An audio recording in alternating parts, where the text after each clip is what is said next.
Alright बेटा। So last class में मैंने आपको मोलर मास, मॉलिक्यूलर मास, इनमें डिफरेंस समझाया था और आपको मोल का सेकंड एक्सप्रेशन डिस्कस किया था, which is mass by molar. सबको ध्यान है? बोलिए। चलिए एक क्वेश्चन लिखिए तो आप लोग।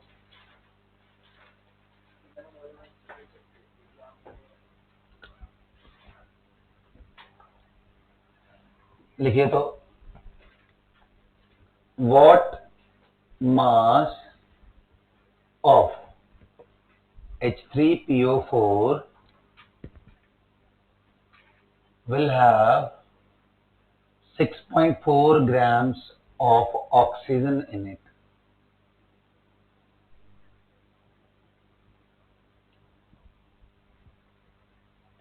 हो जाए तो हाथ उठाना। मैंने पूछा है H3PO4 का कितना मैं अमाउंट ले लूं कि उसके अंदर 6.4 ग्राम ऑक्सीजन मिल जाए। यही क्वेश्चन।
सोचो, पहले दिमाग लगाओगे तो आंसर आएगा। पहले सोचो कि कैसे करना है, क्या दिया हुआ है, वहां से क्या पहुंचना है।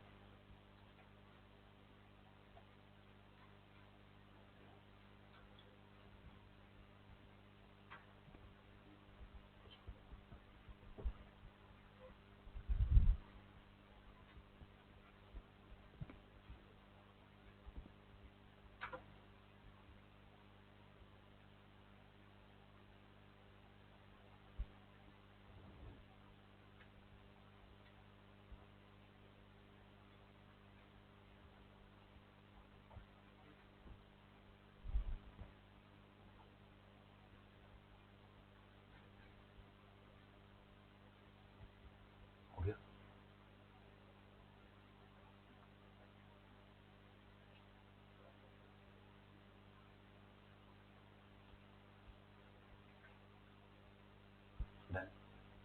चलो, कितने लोगों का हो गया हाथ उठाओ। जो भी आंसर निकाला हो, बट अटेम्प्ट ले लिया। कितने लोगों ने हाथ उठाओ? ठीक है। चलो स्टॉप राइटिंग, बिल्कुल अब लिखना छोड़ दो। ध्यान दो यहाँ पे कैसे करेंगे। ठीक है, मैंने इसको जोड़ दिया है। पता है क्वेश्चन को कैसे जोड़ा है? समझाता हूँ। कितने लोग ये कहने वाले हैं कि सर अगर मुझे किसी तरीके से इसका मोल पता चल जाए, H3PO4 का कितना मोल है, तो मैं उसमें 4 से मल्टीप्लाई करके मोल ऑफ ऑक्सीजन निकाल लूंगा। बोलो भाई, ये बात पे कितने लोग अग्री करते हो मेरे से? सभी लोग करते हो, क्योंकि एक में कितना ऑक्सीजन है? 4 है। तो जितना भी इसका नंबर होगा उतना इंटू 4 करोगे बेटा, ऑक्सीजन का मोल आएगा। बोलिए। क्वेश्चन में पता है स्मार्टली मैंने क्या दिया है? Mass of oxygen. तो क्या ऑक्सीजन के मास से ऑक्सीजन का मोल नहीं निकलेगा? बोलो। मोल ऑफ ऑक्सीजन कैसे लिखेंगे? Mass of oxygen upon molar mass of oxygen. Small m is representing mass, capital M is representing molar mass. Got it? And 4 times of, ये क्या represent कर रहा है? Mass of H3PO4 upon molar mass of H3PO4. बताओ, लिख देने के बाद इजी लग रहा है ना? सोचो कैसे सोच रहे हो आप? आपको दिमाग में क्या लेके आना चाहिए कि भाई इनमें क्या रिलेशन है, ऑक्सीजन एंड H3PO4 में कोई रिलेशन है क्या? तो जब आप सोचते तो आता। अगर मैंने इसी क्वेश्चन को ऐसे पूछा होता कि I have these many grams of H3PO4, find the mass of oxygen, तो शायद आप डायरेक्ट निकाल लेते, क्योंकि तब आपके दिमाग में क्या था, H3PO4 का मोल मुझे पता चल जाएगा और उससे ऑक्सीजन का मोल पता चलेगा, आंसर आ जाए। बट मैंने घुमा दिया क्वेश्चन, तो देखो सब लोग अटक गए, सब कुछ बच्चों के आंसर आए, है ना? यही थिंकिंग एबिलिटी ही डेवलप कराना मेरा काम है क्लास के अंदर, समझ गए ना? तो कम से कम ये सब चीजें याद रहेंगी तो मैं डेवलप, और ये प्रोसेस है, इसमें घबराने की बात नहीं है। कई बच्चे हैं ना कि उनको 2 क्वेश्चन क्लास में आया नहीं, उससे वो जजमेंट शुरू कर देते हैं कि यार मेरे को ये टॉपिक नहीं आ रहा, मैं बहुत टफ है, मैं इस लायक नहीं हूँ, वगैरह वगैरह। कुछ नहीं है, जस्ट अ प्रोसेस। 2 न्यूमेरिकल करोगे, तीसरे पे आ जाएगा। इसलिए फालतू की चीजें ना दिमाग से बाहर रखो, प्रोसेस पे ध्यान दो कि अच्छा चलो ऐसे नहीं स्ट्राइक किया, अब कर लिया, अगला वाला है उस पर दिमाग लगाओ। नहीं है कोई बात नहीं यार, 9 बार ये अटेम्प्ट करोगे फेल होगे, 10वीं बार तो करेक्ट हो सकता है। तो इंपॉर्टेंट ये है कि तुम्हें एट द एंड आ गया, कितने अटेम्प्ट लिए वो सेकेंडरी चीज है, एक बार ये आ गया तो एग्जाम में भी आ जाएगा। अटेम्प्ट पे मत घबराओ। होता क्या है, पीयर ग्रुप का प्रेशर हो जाता है, यार ये सब 4 तो निकाल ले रहे हैं, मेरे से ही नहीं हो रहा है। अब आप फालतू की एंग्जाइटी में पढ़ना शुरू कर जाते, कुछ नहीं सोचना है। सोचो कि यार इसमें ऐसे अगर बताया करने हो जा रहा है, इनमें क्या रिलेशन निकालते हैं, मेन पॉइंट पे ध्यान रहेगा तो आप सीखते जाओगे, ग्रो करते जाओगे। इधर उधर अननेसेसरी एनर्जी लगाओगे तो फिर कहानी हो जाएगा। सो बताओ, मास ऑफ ऑक्सीजन कितना दिया बेटा? कितना बताओ? ऑक्सीजन का मोलर मास कितना होता है? बोलो। 4 टाइम्स। मास ये नहीं पता, यही तो निकालना है।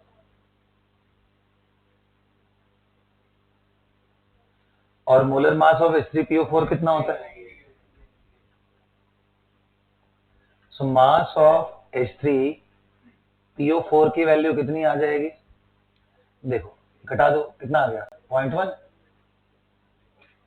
इंटू 98/4। ये सुनो, ये 9.8/4 कितना आ गया बेटा बताओ?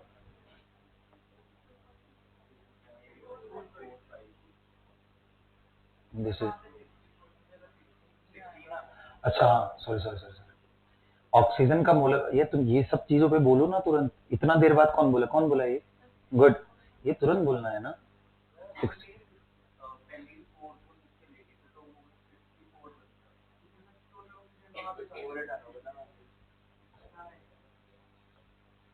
ये सही है पूरी तरीके से, इसमें कोई गलती नहीं।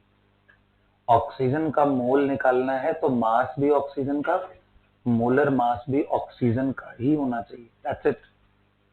ठीक है, ऐसे कर लो तो कितना आंसर आ जाएगा? ये गलत हो गया,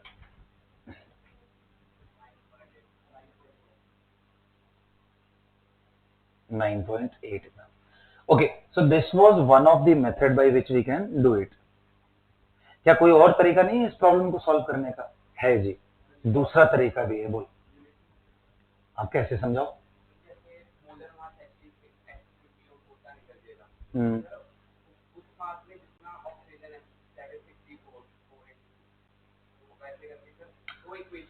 बिल्कुल सही बोला है। ठीक है कविश, यही बोलना चाह रहे थे तुम्हें?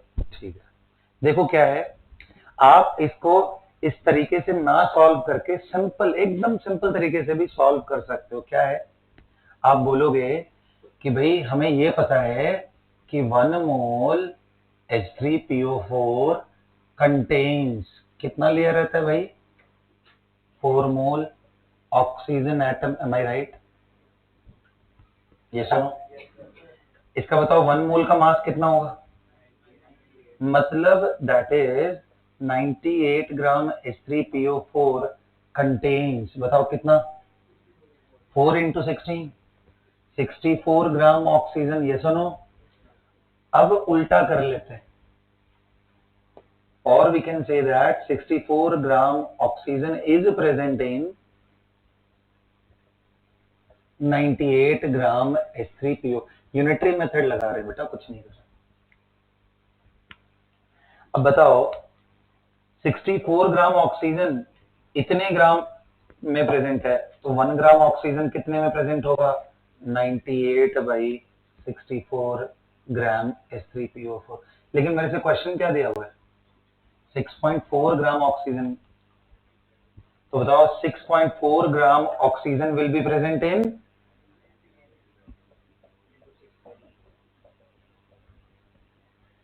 इससे भी आंसर आएगा, करके देखो 9.8 ही आ रहा है, ये भी एक तरीका करने का। तो अब जैसे जैसे आप मैच्योर होते जाओगे, मेथड एक नहीं, एक से ज्यादा भी होंगे, कौन सा आपको स्ट्राइक करता है एग्जाम हॉल में वो अलग मैटर है, लेकिन क्लास में सीखना दोनों ही है, क्योंकि किसका कहाँ इंपॉर्टेंस आ जाए वो आपको भी नहीं पता। ठीक है, तो सीखना दोनों है, तो दोनों मेथड से आप सॉल्व करके लिखोगे।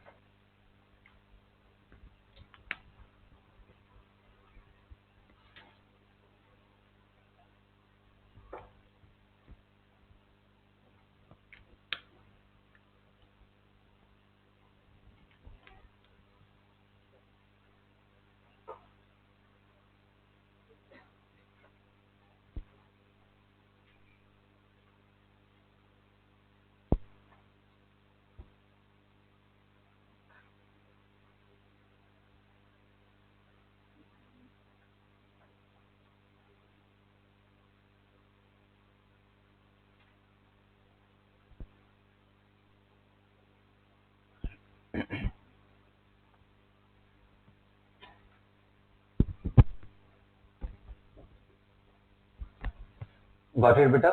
तो दिस वाज वन मेथड कि आप मोल से मोल रिलेट कर लो, और यहाँ 16 होगा, ये बात ध्यान रखना बस, उसका मोलर मास 16 है, और फिर यहां से मास निकालो, दिस इज वन वे। दूसरा तरीका क्या, कि आप इनके मोल और इनके मोल में रिलेशन देख लो, कि 1 मोल H3PO4 4 मोल ऑक्सीजन रखेगा, और इसके 1 मोल का मास, मास के टर्म में, क्योंकि क्वेश्चन मास में पूछा है, तो 98 ग्राम इसके 1 मोल का मास होता है, तो इसके 1 मोल का मास 16 होता है, लेकिन 4 रखा है, तो इनके मासेज में रिलेशन निकाल लिया। अब 64 ग्राम ऑक्सीजन अगर इतना H3PO4 रखता है, 1 ग्राम ऑक्सीजन कितना रखेगा ना, 6.4 कितना रखेगा, इतना। That's how you can do it. अगला एक क्वेश्चन लिखो, देखो क्या करते।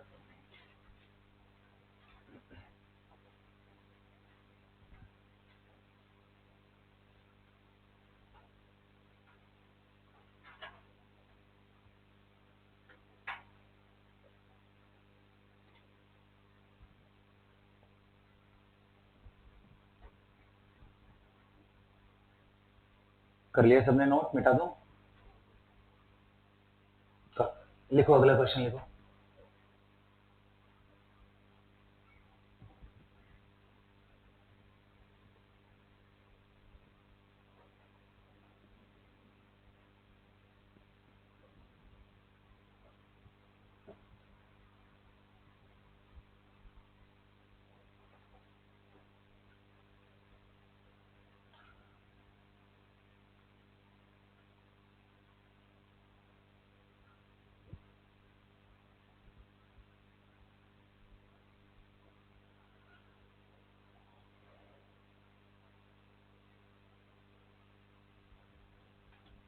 What mass of calcium sulfate will have 8 gram of sulfur in it? अच्छा, मैं ये अंडरस्टूड समझ रहा हूँ कि आपको वो एटॉमिक मासेस याद हो गए हैं, इतना मैं ज्यूम करता हूँ। आपको कंफ्यूजन है तो पूछ लेना, मैं बता दूंगा वैल्यू, वो सब हर्डल नहीं आना चाहिए, क्योंकि वो एग्जाम में दिया रहता है।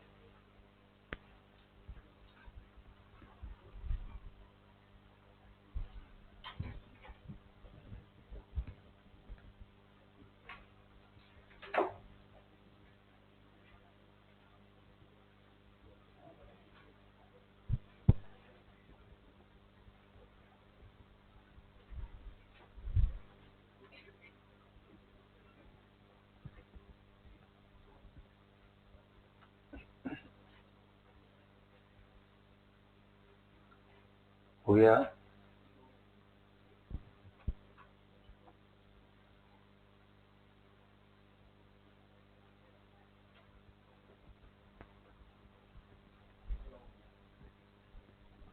दोनों मेथड से करके दिखाना है, आके मैं चेक करूंगा नोटबुक अभी। मेथड 1 एंड 2 दोनों से करना है।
कर लिया बेटा? आइए देखते हैं।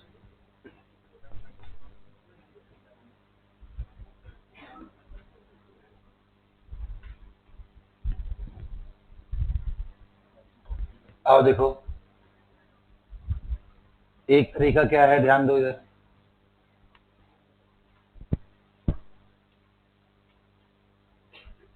पहले मैं मोल से रिलेट कर लूं।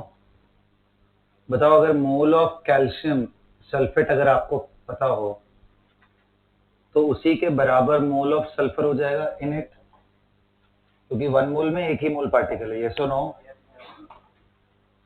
तो अब कितने लोग कह रहे हैं कि सर इसका मोल तो हमने निकाल लेना है, मास अगर हमें मालूम हो। मोलर मास कैल्शियम का 40 होता है ग्राम, 32, 64, ये जोड़ करके बताओ कितना हो रहा है। 1 और सल्फर का तो mass of sulphur upon molar mass of sulphur. Sulphur का मास कितना है अपॉन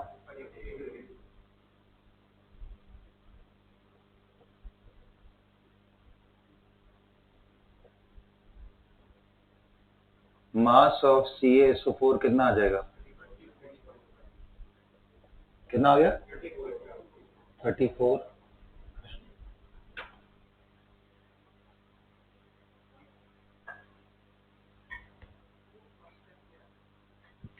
ये फर्स्ट है बेटा। एक बात बताओ, अगर आपको इस पार्टिकल का नंबर पता हो, इनमें प्रेजेंट कितने सल्फर कितने ऑक्सीजन, ये कैलकुलेशन किया है कि नहीं हमने पास्ट में?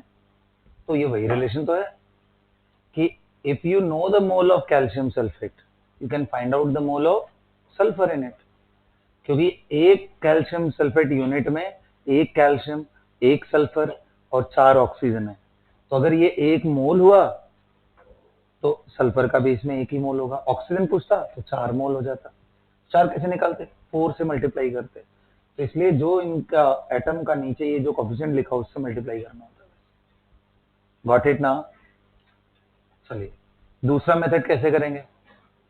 पूरा मोलर मास से ना, क्या लिखोगे कि 1 मोल CaSO4 कंटेन्स, बोलो, 1 mole of sulphur and vice versa. or you can say 1 mole sulfur is present in, बोलो, 1 mole of, ये देखिए जो कहानी यहां लिख रहे हैं ना वही तो यहां रिलेट किया है।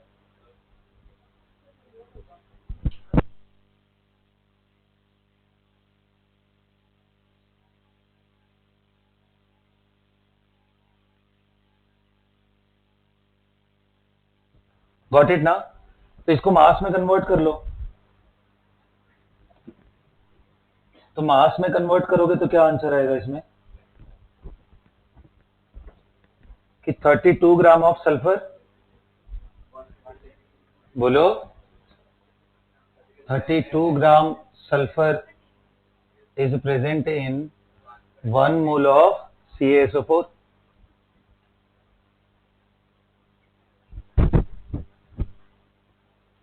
One mole of CaSO4, 1 mole of CaSO4 का मास कितना बेटा?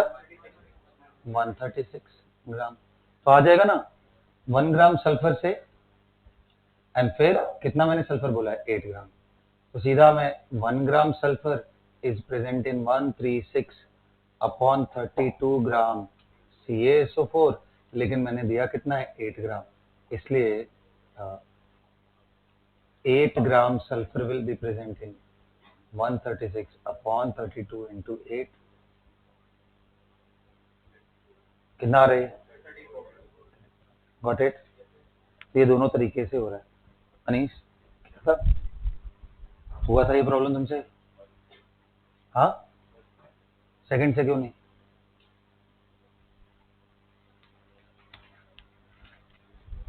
चलो अगला आप इससे रिलेट कर दो।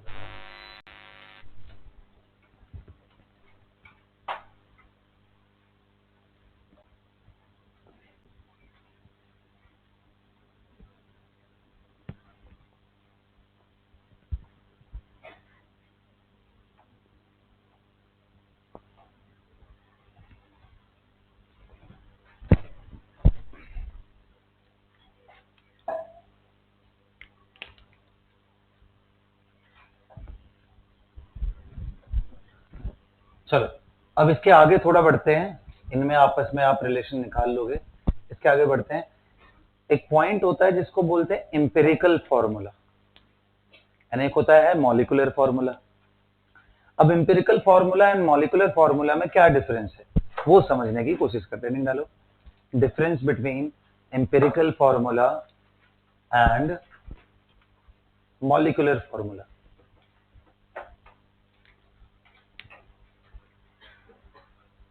Difference between empirical formula and molecular formula, क्या डिफरेंस है जी? आप लोगों में से कोई बताएगा? हाँ, नहीं मालूम है? बताओ फिर।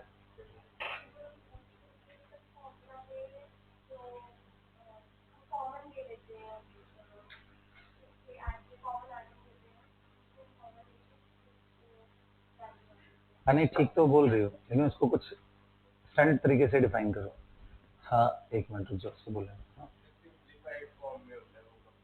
बिल्कुल, मतलब simplest ratio of atom in a given molecular formula will be termed as empirical formula। अब ये जो कहानी मैंने सुनाई है इसका मतलब क्या होता है वो समझाता हूं, देखो ध्यान से। जैसे मान लो मैंने एक आपको इथीन बताया, फॉर्मूला क्या होता है इथीन का? ये हो गया ethene.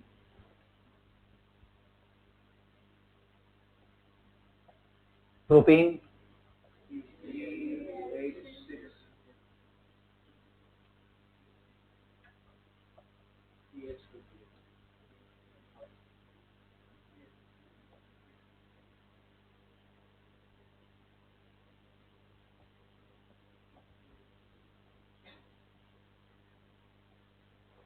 Original molecular formula.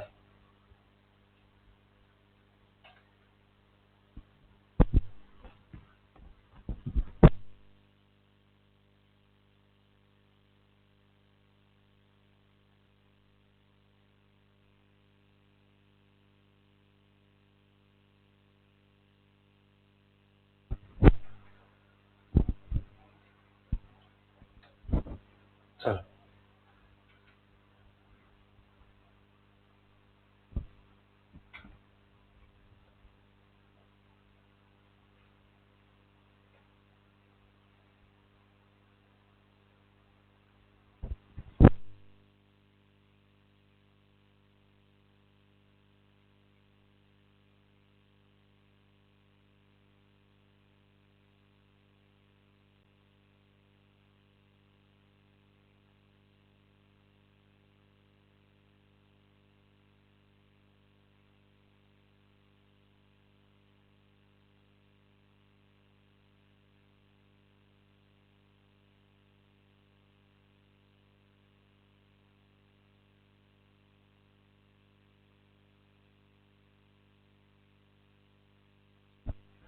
So original molecular formula is C2H4।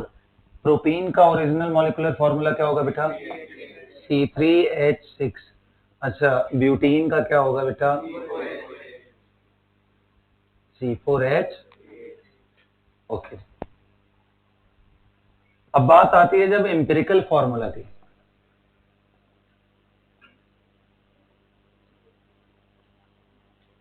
तो वो सिंपलेस्ट रेशियो है एटम्स का। तो बताओ, ये 2 एंड ये 4 है, यानी 2:4। क्या मैं इसको 1:2 लिख सकता हूं? तो कार्बन एंड हाइड्रोजन का twice. Did you get it? इसके केस में भी क्या हो जाएगा जी? 3 एंड 6 है, 3:6। Is it equal to 1:2? तो वही बात है बेटा, इसका भी CH2।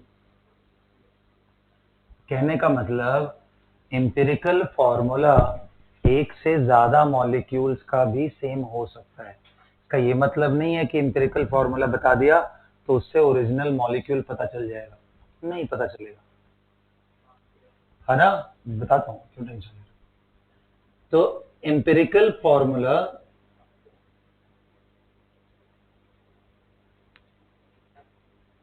में अगर आप किसी स्पेसिफिक नंबर से मल्टीप्लाई करते हो तो आपको ओरिजिनल मॉलिक्यूलर फॉर्मूला पता चल जाएगा। This n here is not mole, it is just a number. इसको कैपिटल एन कर दो, कोई फर्क नहीं, इसको भी कंफ्यूज नहीं हो जाना। हाँ, नंबर ही कर दो, कोई बात नहीं, ठीक है? गिवन नंबर से ये सब मत समझ लेना। This is a integral value, right? Original formula. Got it? बोलो। अच्छा सर, चलो। Empirical formula and molecular formula दोनों ही क्या है? ऐसे हैं कि कार्बन का जो रेशियो है वो 1:2 ही है। तो क्या इससे ये पता चलता है कि जो परसेंटेज हाइड्रोजन का इंपेरिकल फॉर्मूले से मैं देखूं, या हाइड्रोजन का परसेंटेज बाई मास या बाई मोल, दोनों तरीके से देखो, ओरिजिनल से भी देखो, तो आंसर सेम आएगा। परसेंटेज कैसे निकालते हैं भाई? मोल परसेंट मान लो निकालना हो, मोल परसेंट ऑफ कार्बन, क्या बोलोगे? कार्बन के mole upon total mole into 100। Carbon के मोल कितने हैं? कोई भी निकाल लो यार, ये रखो या ये रखो, एक ही बात है। इसमें रखोगे मोल कितना है? 1 CH2 अपॉन टोटल मोल कितना है? 1 + 2 भाई इंटू 100। कितना आ रहा है? 33% है ना? डॉट डॉट डॉट चलता रहेगा। आप इससे भी निकालते तो आंसर वही आता। 2 अपॉन 2 + 4 कितना हो गया? इंटू 100। 2/6 इंटू 100 1/3। तो यार कहने का मतलब कि मोल परसेंट से हम इंपेरिकल लेवल पे तो पहुंच जाएंगे, लेकिन इंपेरिकल से ओरिजिनल जाना है तो कुछ एडेड इंफॉर्मेशन मालूम होना चाहिए मॉलिक्यूल का, तभी हम एक्चुअल मॉलिक्यूल का पता कर सकते हैं। क्योंकि percentage of different element in a molecule is not enough to determine its molecular formula। तो परसेंटेजेस से हम कहां पहुंचते हैं? सबसे पहले इंपेरिकल रिप्रेजेंटेशन। और कुछ एडेड इंफॉर्मेशन अगर हमें दिया हो तो हम मॉलिक्यूलर, जैसे मान लो मॉलिक्यूलर वेट दे दे, काम हो जाएगा, इजंट इट? बोलो भाई। तो क्या मैं इसको लिख सकता हूं, ओरिजिनल फॉर्मूले का जो वेट होगा, क्या उनमें भी यही रिलेशन होगा कि भाई इसका मास कितना है? अगर मोलर मास की बात किया जाए CH2 यूनिट का, तो कितना है? 12 + 2 कितना हुआ? 14 gram is the empirical weight, empirical molar. और इसका मास कितना है जी? बोलना, 2 कार्बन है, 12 × 2 + 4, 28 आया ना? ये इसका मोलर मास है। तो बताओ 14 से यहां पहुंचने के लिए तुमने क्या किया? 2 से मल्टीप्लाई किया। तो यानी वही नंबर यहाँ n लिखूंगा, एम्पिरिकल फॉर्मूला वेट, मास लिख दो।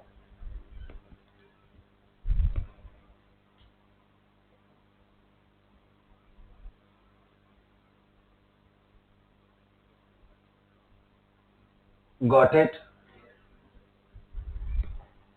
ये दोनों रिलेशन लिखो। तो पहले लिखो एम्पिरिकल फॉर्मूला क्या है, लिखो empirical formula of any molecule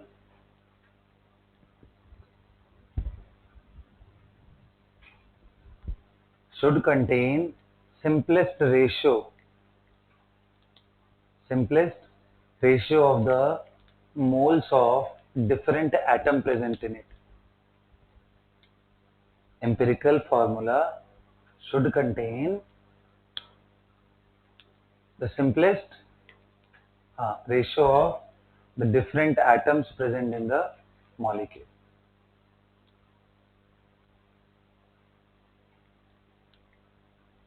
आप इस तरह से लिख लो, उसके बाद ये फ्लो चार्ट बना लो एग्जाम्पल के लिए। Ethene, propene and butene will have same empirical formula CH2, and उसके बाद टेबल बना लो इसको। हाँ वो तो चलता रहेगा एंडलेस। तो बस मैंने एग्जांपल दिया। So now you write here n is a number, n क्या है यहाँ पे? हाँ जी, आर्बिट्री नंबर है कोई, आर्बिट्री, ओके, कोई ना कोई आर्बिट्री नंबर।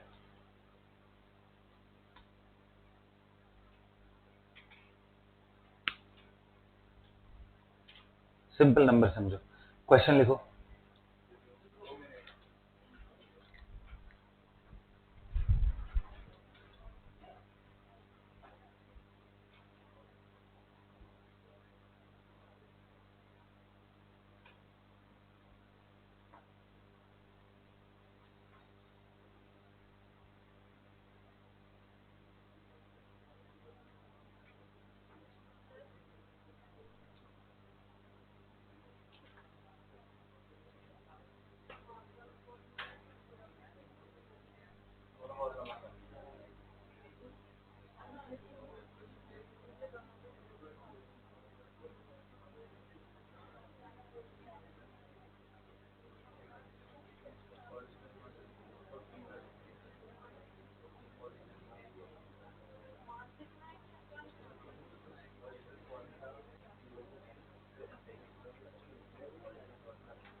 क्वेश्चन लिखिए, find the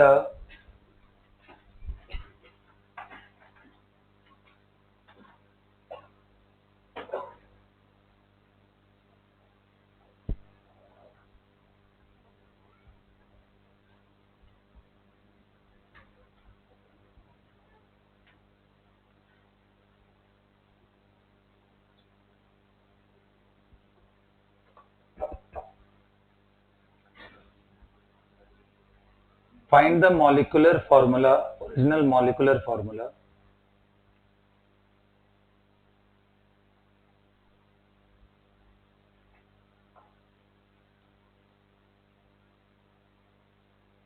if its molar weight is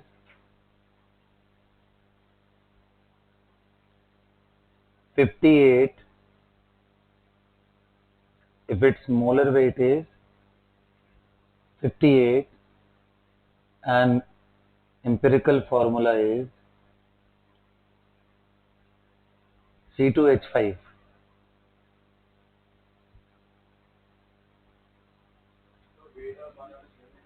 हाँ बेटा, वेट मास सेम ही रखो. Empirical formula is C2H5.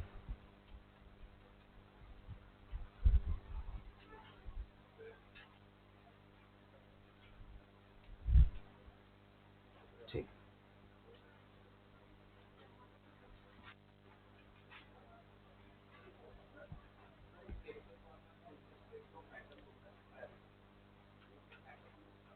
हाँ,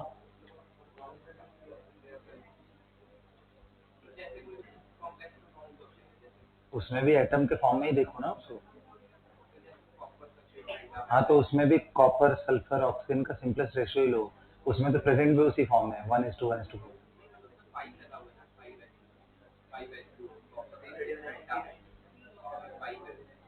उससे क्या हुआ?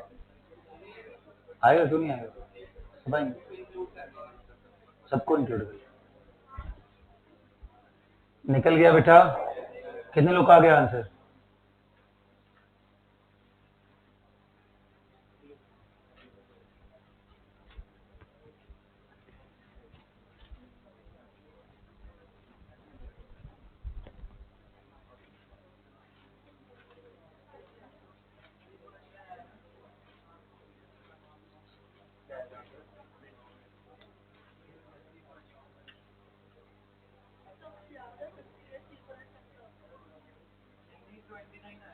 Recording in progress.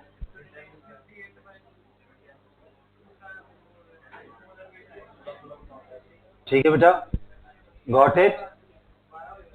तो क्या देखो, क्या समझाया मैंने, एक बार ध्यान से सुनो दोबारा. मैंने बोला कि आप बेटा कोई भी मॉलिक्यूल पकड़ लो, इथेन, इथीन, प्रोपीन, ब्यूटीन, या कोई भी एक पकड़ लो, उसमें उनमें जो एटम्स के सिंपलेस्ट रेशियो हैं उनको क्या बोलते हैं? एम्पिरिकल. जैसे अभी 2:4 था तो इसको 1:2 लिख सकते हैं, तो इसलिए CH2 is the empirical formula of this.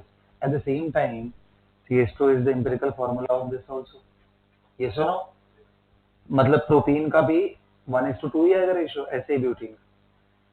तो अभी जो मैंने दिया है, कितने लोगों का आंसर ब्यूटेन आया उसका? हाथ उठाओ. आ गया? ठीक है. मॉलिक्यूलर फॉर्मूला C4H10 आया. तो क्वेश्चन क्या था भाई आपके पास? मैंने क्या बोला था? एम्पिरिकल फॉर्मूला क्या है? C2H5. ये सुनो, और ओरिजिनल मॉलिक्यूलर या मोलर वेट कितना है? अब मैं लगा दूं रिलेशन कि original molar weight will be equal to n times of empirical molar weight. ये सुनो, कितना आएगा भाई एम्पिरिकल वेट? वो उसके फॉर्मूले से देखो कितना आएगा. 20. ओके, जोड़ लो इसको. और ये वैल्यू, n की वैल्यू का मतलब 2 से मल्टीप्लाई कर दो यार इसमें. तो original formula will be 2 times of empirical formula, यानी 2 टाइम्स ऑफ C2H5, यानी C4H10. अभी मजे की बात पता है क्या है? ये एक नहीं, 2 मॉलिक्यूल ऐसे होते हैं जिनका फॉर्मूला ये होता है. कौन से? एक होता है लीनियर चेन, जिसको हम नॉर्मल ब्यूटेन बोलते हैं, और दूसरा क्या होता है? हाँ जी, ब्रांचिंग कर दो. ये दोनों ही ऐसे हैं बोलिए, दोनों का फॉर्मूला यही है ना? तो इन्हीं सब छोटी छोटी चीजों को जोड़ते हैं ऑर्गेनिक के अंदर भी, नहीं ऑर्गेनिक का पार्ट था। तो चलो, आई होप कि आपको ये क्लैरिटी आ गई होगी, राइट? अच्छा, नोट पॉइंट करके लिख लेना ये बात। Percentage of different atom either by mole और by mass. Percentage of different atom, bracket में लिख लो बाई मोल और बाई मास,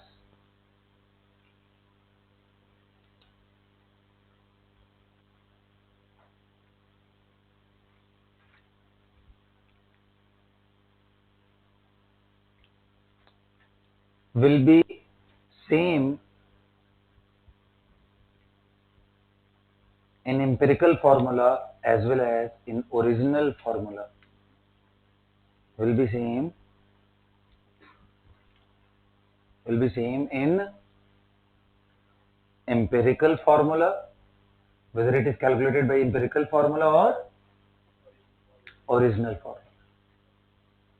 ठीक है ना? तो उससे फर्क नहीं पड़ता है। करें और एक क्वेश्चन करें।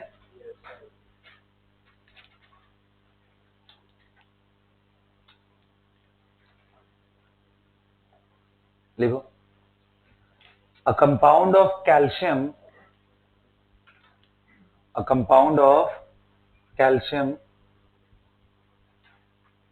carbon and oxygen, calcium, carbon and oxygen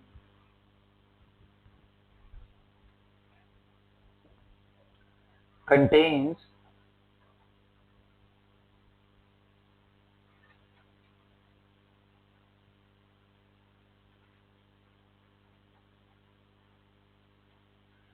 48% oxygen by mass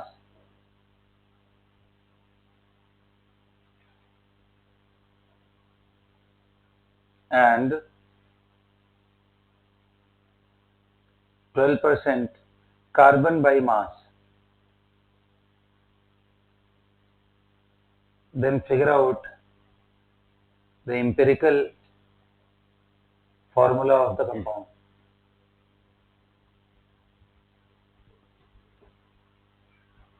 Then figure out the empirical formula of the compound.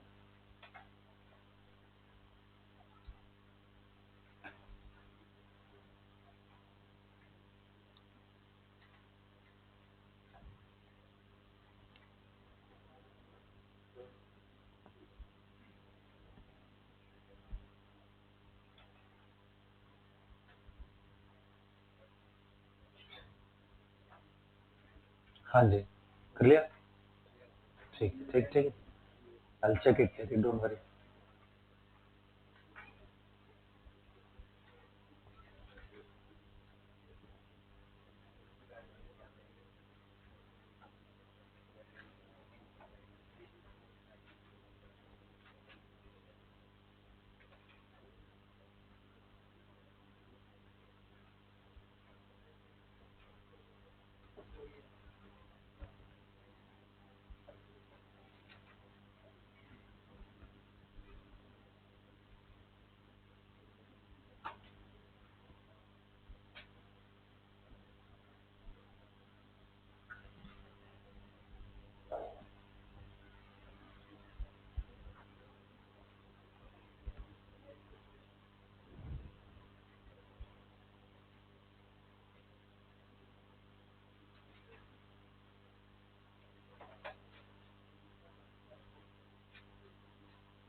कर लिया क्या बेटा?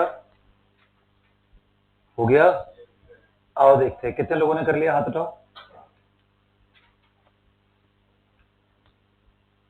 बस थोड़ा थोड़ा लेवल अप कर रहा हूं ना, हल्का हल्का उठा रहा हूं। रिलेट करोगे, सिंक करोगे मेरे साथ तो आंसर निकल के आना चाहिए। वैसे आप देखो, ध्यान से देखो कैसे अप्रोच करेंगे। मैंने एक कंपाउंड बताया एंड वी डोंट नो कि उसमें कैल्शियम कितना है एंड कार्बन कितना है, ऑक्सीजन कितना है, ये नहीं पता, नहीं पता। एम्पिरिकल पूछा है तो कितने लोग कह रहे हैं मासेस तो दिए हैं ना सर, कैल्शियम लिख लेता हूं। कैसे करेंगे देखो इसको, ऐसे प्रॉब्लम को ना, कार्बन लिख लेता हूं, ऑक्सीजन लिख लेता हूं, डिफरेंट एटम्स, इनका मास परसेंटेज लिख लेता हूं।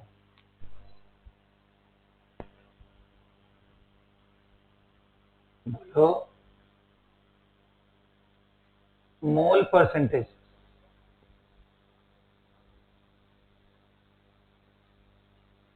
मोल परसेंटेज नहीं बल्कि मोलर रेशियो के तरफ हम लोग चलने की कोशिश करेंगे। आओ देखते हैं। एक बार बताओ, कैल्शियम, कार्बन एंड ऑक्सीजन, किसका किसका वैल्यू दिया हुआ है? कार्बन कितना? तो बेटा ये दोनों जोड़ लोगे, 100 में से घटा दोगे तो ये मिल जाएगा। मैं चाहता तो तीनों दे देता, ठीक है, कितना आएगा ये बताओ। इतने से कितने लोग को दिख गया कि ये कैल्शियम कार्बोनेट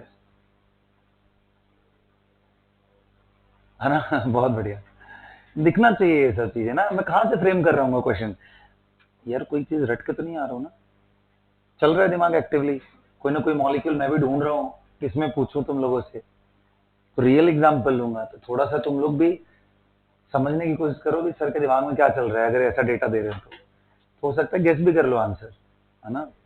चलो से खैर कोई बात नहीं, धीरे धीरे ये सब चीजें आने लग जाएंगी। कैल्शियम, कार्बन एंड ऑक्सीजन, इनके परसेंटेजेस हमें पता चल गए।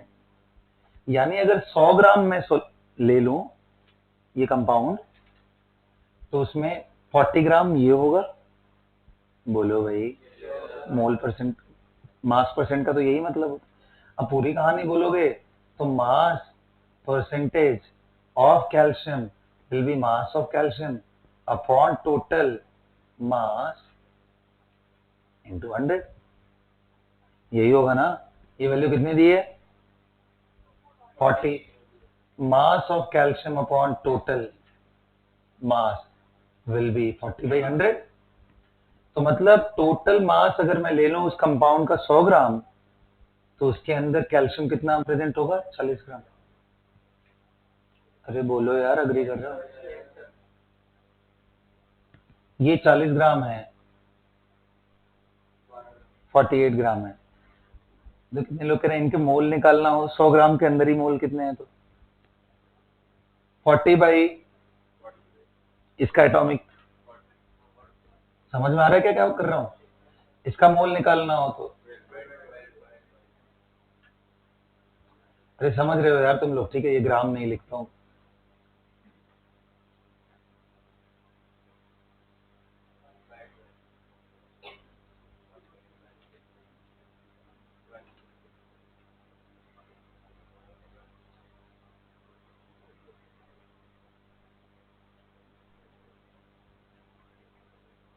मोलर रेशियो का सिंप्लीफाइड वैल्यू 1,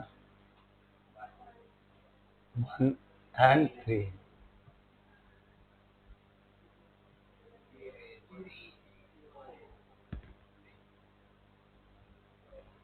राइट आंसर।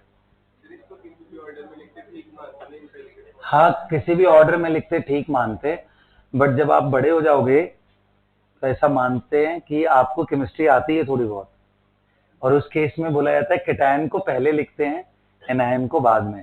और आप अभी के लिए आंसर ऐसे भी बोलते हो O3C कैल्शियम, तो भी ठीक होता है। ये कितना वेट लग रहा है ना, ये देखो। तो जब आप बड़े हो जाओगे थोड़े से, तो उसमें आपको पता चलेगा कि इनमें ये मेटल है, मेटल पॉजिटिव फॉर्म में रहता है, और ये सब मिल करके कार्बोनेट बनते हैं, ऑक्सीजन है ना, तो अपने आप समझ में आ जाएगा। तो अभी के लिए तो even if you are writing this acceptable to me, 2 महीने बाद बिल्कुल एक्सेप्टेबल नहीं होगा, तब तक आप जान चुके होगे बहुत सारी चीजें। गॉट इट ना? समझ आ गया? तो एक बेस पता चला कैसे सोचना है इस तरह के प्रॉब्लम को, कि मास परसेंटेजेस दिए हुए हो तो उससे एम्पिरिकल फॉर्मूला तक कैसे पहुंचा जाता है उसको लिख लो, उनके एटॉमिक मासेस से डिवाइड कर दो, आपको मोल का वैल्यू मिल जाएगा। अच्छा मान लो से फॉर एग्जांपल कुछ वैल्यूज ऐसी दी होती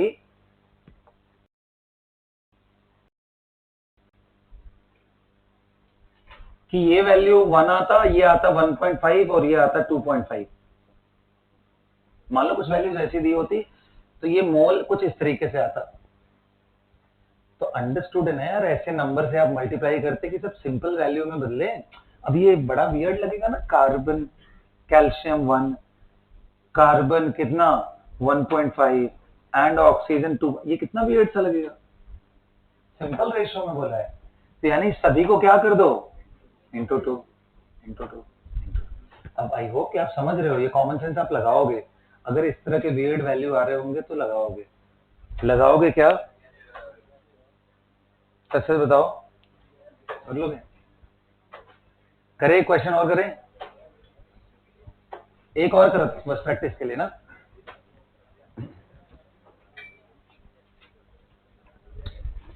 नोट कर लो भाई ये सब जो काम की बातें आपको लगी हैं। हाँ एक मिनट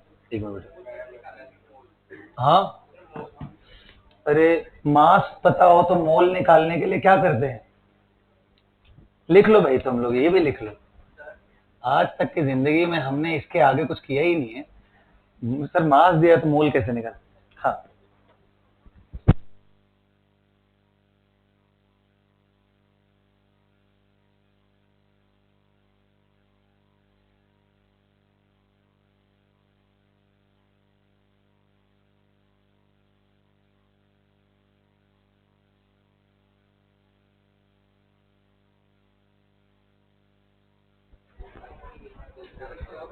हाँ जी,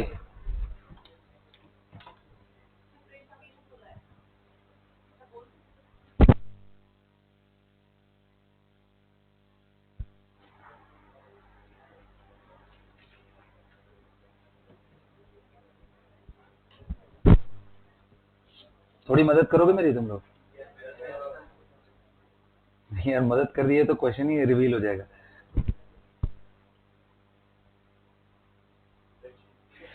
मुझे बस 1 मिनट का टाइम दे दो।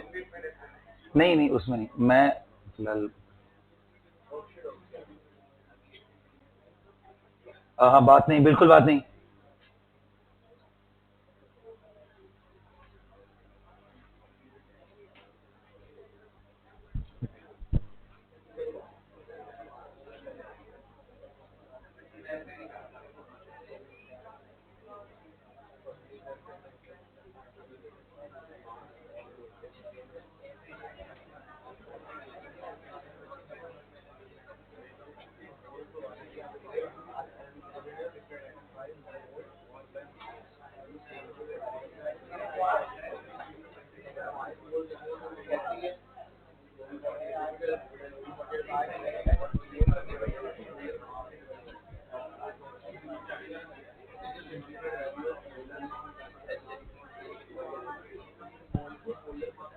लिखो, क्वेश्चन लिखो। A compound formed by calcium, carbon and oxygen, calcium, carbon and oxygen have 31.25 percentage of, देखो, have 31.25% by mass of calcium in it, 31.25% of calcium by mass in it। थोड़ा सा calculation कराना था ना इस बारी, इसलिए दे रहा हूं।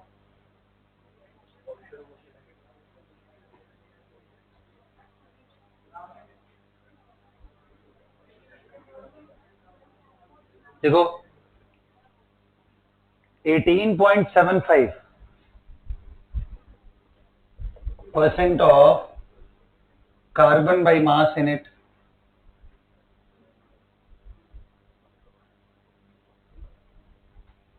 then find the empirical formula of the compound।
Simplify करके बताओ मुझे, सिंप्लीफाई। अब वो नंबर भी ढूंढो, कैसे ढूंढोगे? देखते क्या करते हो तुम लोग?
कर लिया? बोलिए बेटा, हो गया क्या? आओ चलो देखते हैं। ये बताओ कैल्शियम का कितना है? 31.25। और ये? और ये यार एग्जैक्ट, हाँ जी आ जाएगा 50, आ जाएगा, हाँ बिल्कुल। अब इनको मोल निकाले कितना आ रहा है? 31.25 अपॉन कितना आ रहा है? Okay great great great. हाँ बाबा चल ये लिख लिया, ठीक है। सुनो, ये कितना आ रहा है? 18.75 अपॉन इसका एटॉमिक मास 1.5, 1.56 ओनली। अगर 3 डिजिट तक दे रहे हो तो सबका दो ना। अच्छा ठीक है, ठीक ठीक, कोई बात नहीं। लास्ट में देखते हैं 50% था ना, 50 बाई कितना आ रहा है? 3 पॉइंट। अरे यार सब जगह यूनिफॉर्मिटी रखो तो। हाँ हाँ, अब देखो, अब कई सारे लोग क्या है, ये ढूंढ रहे होंगे कि यार 2 से मल्टीप्लाई करूं कि 3 से मल्टीप्लाई करूं कि 4 से। ये करने का जरूरत नहीं है ना। अब वो नंबर क्या है, वो जरूरी नहीं है कि इंटीग्रल नंबर ही हो। बच्चों ध्यान से सुनो यार, मुझे स्ट्रेस मत करने दो ना गले को। सुनो, एकदम बात बंद करके सुनोगे, बहुत इंपॉर्टेंट चीज बता रहा हूं। इसका एक तरीका ये होता है कि आप एज्यूम करो वो नंबर निकालने के लिए कि आप पहले ये एज्यूम करो कि यार ये जो एटम्स होंगे ये पक्का किसी न किसी एक सिंपल रेशियो में प्रेजेंट होंगे। ये कोई ऐसा घटिया सा नंबर में तो नहीं प्रेजेंट होंगे। ये कुछ होगा 1:2:4 या 1:1:2, ऐसे ही कोई नंबर होगा, है ना? अरे बोलो ना यार। अब तुम ये दिमाग लगाओ, दूसरा स्टेप बता रहा हूं, ध्यान देना, ये बहुत इंपॉर्टेंट। अभी एक्साइटमेंट में नहीं, आगे क्वेश्चंस बहुत बनते हैं, इसमें फिगर आउट हो गया लकीली। आपको वो नंबर चूज करने के लिए ये जो 3 नंबर निकाले ना बेटा, इन्हीं में से एक चूज करना होता है। अब इन तीनों में से, हाँ ये घटिया वाले जो नंबर्स दिख रहे हैं इन्हीं में से लेना है। अब इनमें से किसको प्रेफरेंस दे, ये स्मार्ट तरीका है निकालने का। क्या, कैसे देखेंगे?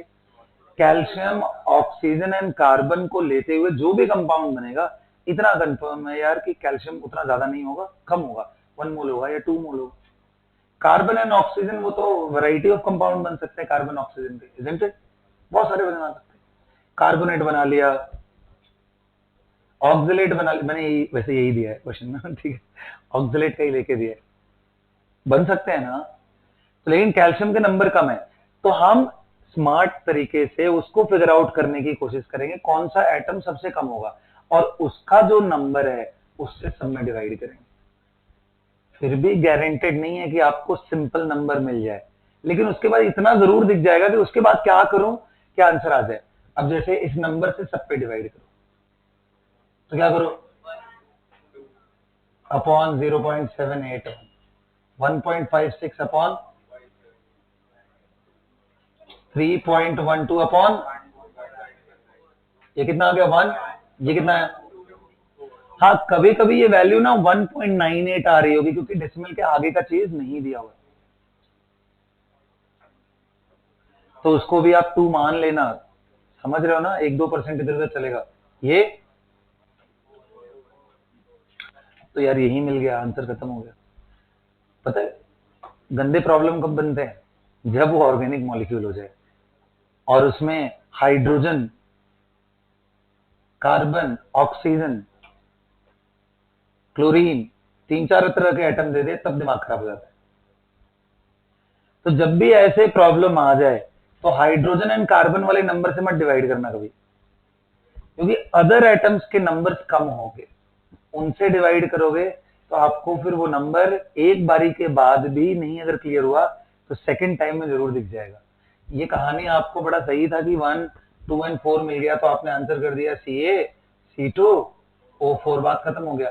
लेकिन मान लो अगर ऐसा कुछ आया था 1.25 एंड 2.5 यानी 4.5, अगर मान लो ऐसा होता तो तब क्या कर दे, हाँ तो अब इसके बाद तो दिख रहा होगा ना यार, इसको अगर मैं 4 से मल्टीप्लाई करूं तो ये नॉर्मल डेसिमल वाली चीजें गायब हो जाएंगी, तो इसको भी 4 से, इसको भी 4 से मल्टीप्लाई करेंगे दिख जाएगा। तो इसलिए कई बारी मैं बोल रहा हूं कि एक बारी करने के बाद जो वैल्यू आएगी वो भी जरूरी नहीं है कि ठीक हो, तो इसको आपको दोबारा इम्प्रोवाइज करना पड़ेगा। यही है, लेबर वर्क है इसमें, बस करना पड़ेगा 2 बार 3 बार कैलकुलेशन, और कुछ ज्यादा काम नहीं है। इजी क्वेश्चंस होते हैं ये सब, बस टाइम कंज्यूमिंग होते हैं। अब क्या पता, हाँ हाँ किसमें, सब, हाँ बेटा सब में वही फॉलो होगा। ये तो मैंने बताया, कब कैलकुलेशन कभी ऐसे गंदे बन जाए तब कैसे करोगे, समझ गए ना। So we have got our answer CaC2O4, calcium oxalate. Problem आता है ऑर्गेनिक मॉलिक्यूल्स पे, बार बार समझा रहा हूं, है ना। अब अननेसेसरी मैं टाइम नहीं इन्वेस्ट करूंगा इसमें, असाइनमेंट के फॉर्म में आपको दे दूंगा, आप करना, 1-2 प्रॉब्लम दूंगा, ज्यादा नहीं इसमें। सभी को क्लियर हो गया बेटा, आइए चलिए अब आगे बढ़ते हैं, क्वेश्चन लिखो तो।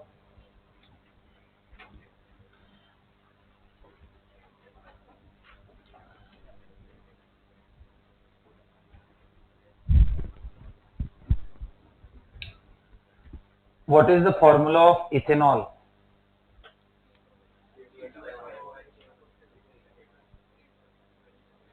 वो अच्छा ना, बोलो, और सिंप्लीफाई करो तो C2H, मतलब अगर आप फंक्शनल ग्रुप को देख रहे हो तब ना आप ऐसे बोल रहे हो, मान लो सिर्फ मैं एटम देखता तो कार्बन इतने, हाइड्रोजन इतने, ऑक्सीजन इतने। Consider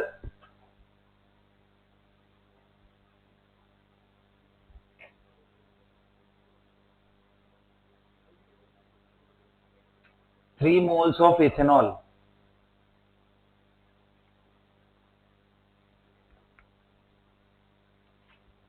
consider 3 moles of ethanol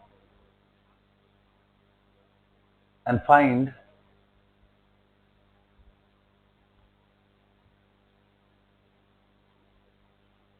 percentage of carbon, hydrogen and oxygen by mass।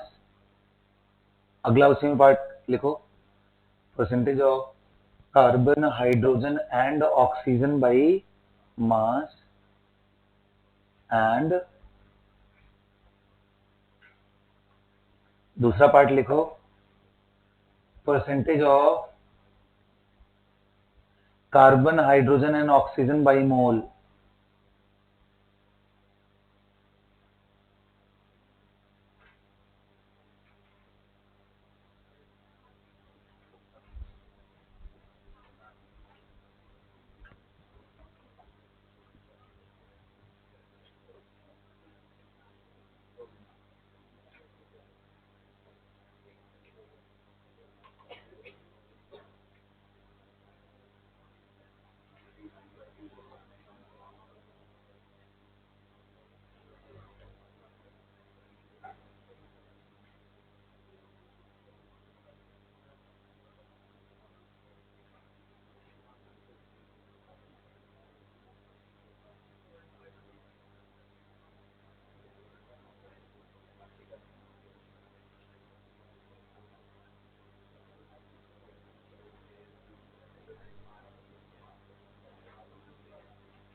कर लिया बेटा सबने?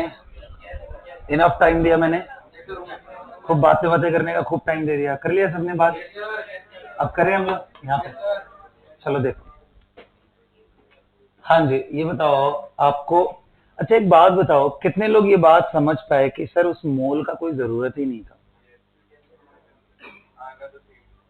कितने लोग इस लेवल तक मैच्योरिटी गेन कर चुके हो कि सर उस मोल का कोई जरूरत था ही नहीं?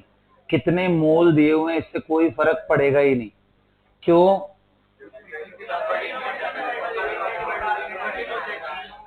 हाँ मतलब जो भी तुम लोग बोल रहे हो वो मैं समझ ये पा रहा हूं कि C2H6O में आप चाहे इसके 10 मॉलिक्यूल ले लो, 50 ले लो, 50 ग्राम ले लो, 1000 ग्राम ले लो, कार्बन हाइड्रोजन एंड ऑक्सीजन का रेशियो यही रहने वाला है।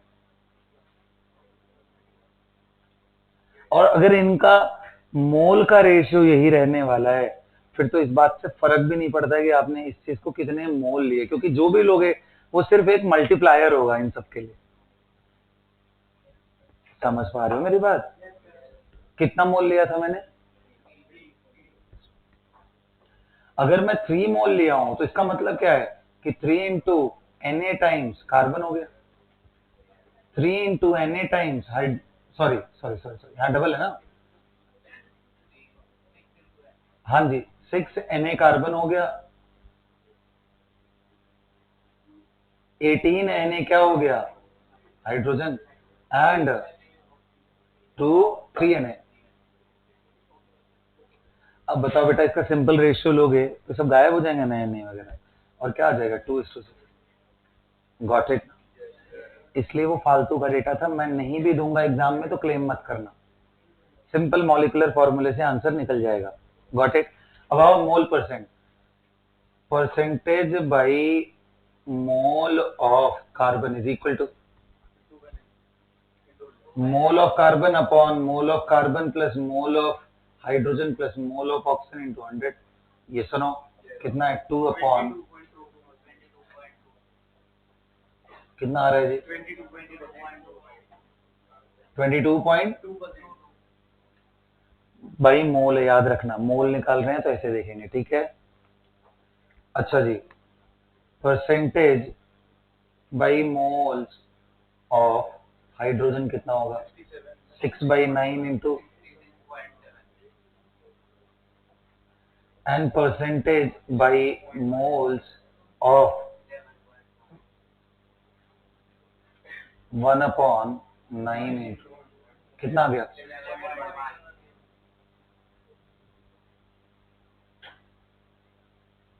ये क्लियर है? अब क्या इनका मास निकाल लें? अब या तो तुमने उतना लंबा चौड़ा कहानी किया होगा कि इतने मोल में कितने मोल कार्बन, उसका मास निकाला होगा, इसका फिर ऐसे किया होगा, और अगर इतनी मेच्योरिटी रखते हो तो जरूरत ही नहीं था। ये मोल का रेशियो है, मास रेशियो देख ले तो बताओ 2 इंटू कितना होता है भाई? कार्बन का 12 होता है, 1 का, तो 2 इंटू 12 लिख लो, ऐसे लिख लो, 2 इंटू 20। बाद में ना यही नहीं पता चलता कैसे लिख दिया। 6 है, हाँ जी,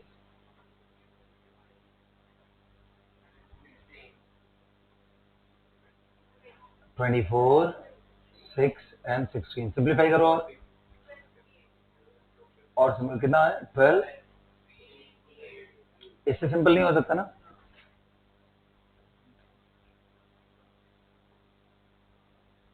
कितना मास है कार्बन का? अपॉन नीचे 23 आ रहा है, कितना आ गया बेटा ये? 20। देख लो एक बार, तुम सब लोग कैलकुलेट। हाँ यार 50, कॉमन सेंस भी लग रहा है। अगर नीचे 24 होता तो सीधा सीधा वो उससे भी कम, मतलब 50 से ज्यादा ही आएगा ना जी। कितना आ रहा है? 52 आ रहा है। अब यार तुम लोग इसमें मत घुमाओ यार, ठीक है? जो भी आएगा यही आंसर है, मतलब इस पर मैं डाउटफुल हूँ, ये है, इसको कैलकुलेट कर लेना। गॉट इट ना? तो ऐसे ही ये निकाल लोगे, ये निकाल लोगे, कोई प्रॉब्लम?